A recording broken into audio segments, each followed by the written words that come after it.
Good morning everyone. So today I will be explaining you chapter 3 of history of class 8, ruling the countryside. East India Company was appointed as the Diwan of Bengal on August 12, 1765. Revenues from India were now used to increase the company's trade and finance their expenses.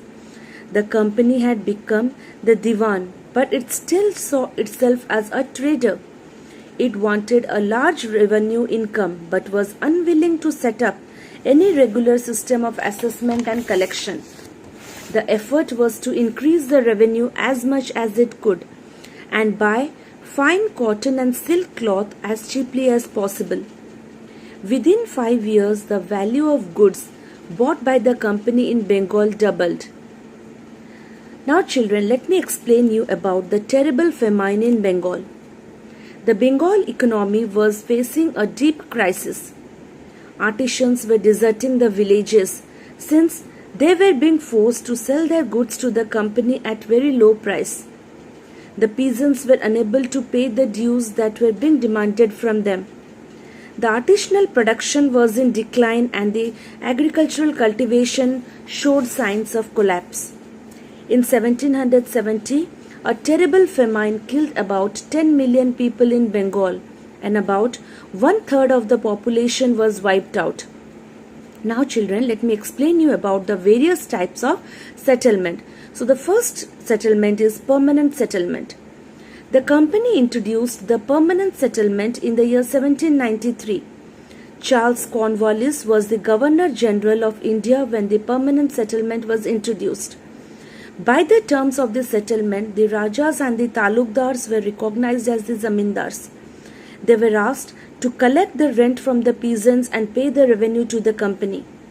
The amount to be paid was fixed permanently and it could not be increased further. But there were some problems with the permanent settlement.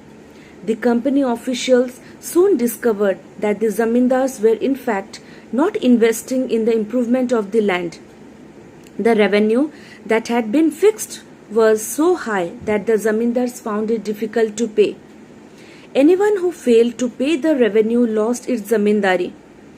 Many zamindars were also sold off at auctions organized by the company. So these were the problems in the permanent settlement. Now children, let me explain you about the Mahalwari system.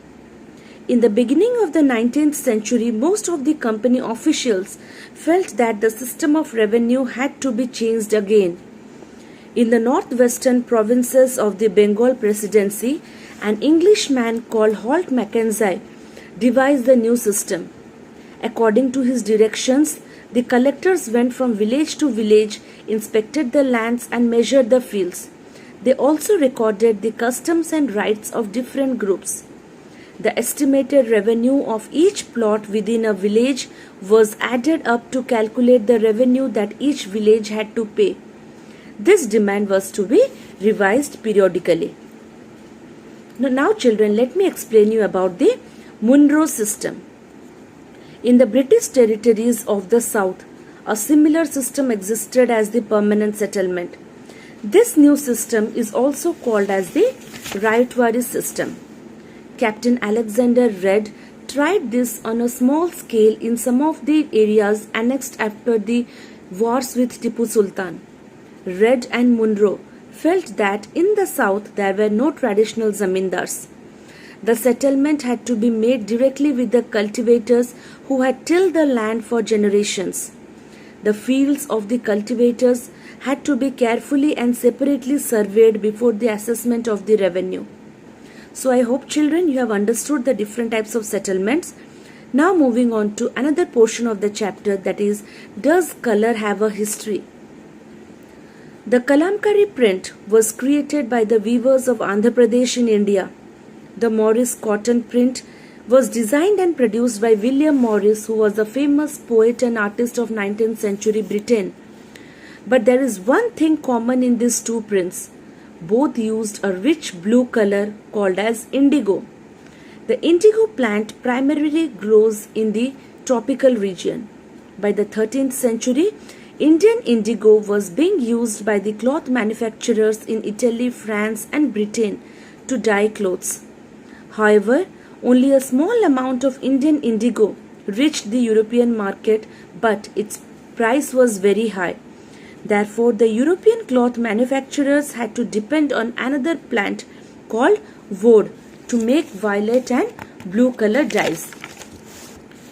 Being a plant of the temperate zones, woad was more easily available in Europe, but the cloth dyers, however, preferred indigo as a dye. Indigo produced a rich blue color, whereas the dye from woad was pale and dull. So many people they started using indigo. So now let's discuss how was indigo cultivated. There were two main systems of indigo cultivation. Number one, Nees. Second is Rayoti. So let's discuss about Nees cultivation. Under the system of Nees cultivation, the planters produced indigo in the lands where he directly controlled. He either bought the land or rented it from the zamindars and produced indigo by directly employing hired laborers. Now children, let me explain you about Rayoti. The cultivation on the Ryot's land or the peasant's land is called as the Rayoti. There were some problems with the Nees cultivation, so let's discuss about that. The planters found it difficult to expand the area under Nees cultivation. Indigo could be cultivated only on fertile lands, and these were already densely populated. The planters needed large areas in compact blocks to cultivate indigo in plantations.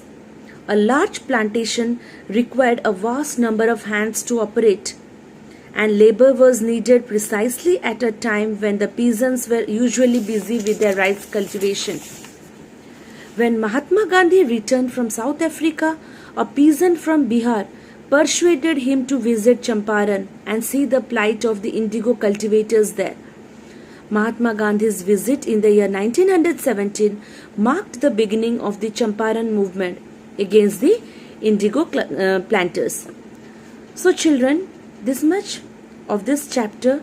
I hope you have understood what is indigo cultivation, what are the various methods of indigo cultivation, the different types of settlement, the permanent settlement, Mahalwari settlement and the Rayotwari settlement. So I hope this chapter is understood by you all. So thank you and have a great day ahead.